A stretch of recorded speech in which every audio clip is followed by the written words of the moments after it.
میگفت حسن یک نقطه دارد، حسین 3 نقطه دارد، فاطمه 1 نقطه دارد، زینب 5 نقطه دارد. همه زهر ما. حالا مثلا زینب 5 نقطه داره که چی؟ احمق. چی مثلا میخوای بگی؟ تو چرا گریه میکنی عربده میکشی؟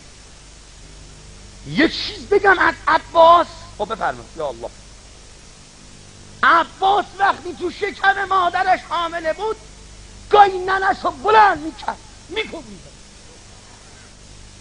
این مزخرفات کجا نوشته شده است؟ تو به چه حقی آبروی شیعه رو میبری؟ تو چه کاره دینی این مزخرفات رو میگی؟ و تو چرا گریه میکنی؟ تو یه جوان چرا عربده میکشی با این مزخرفات؟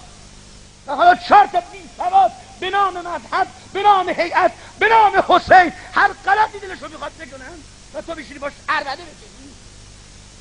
کجا این حرفا رو زدن؟ سندش کجاست؟ تقصیر شما مردم، تقصیر شما سینه زن است. شما رو میدید به من که هر غلطی دلم میخواد بکنم و هر چی به ذهنم میرسه بگم. شما مقصرید. شما سینه زن ها مقصر. و به امام حسین سید الشهدا روز قیامت جلوتون رو میگیره که چرا پای این مداح سینه زدید.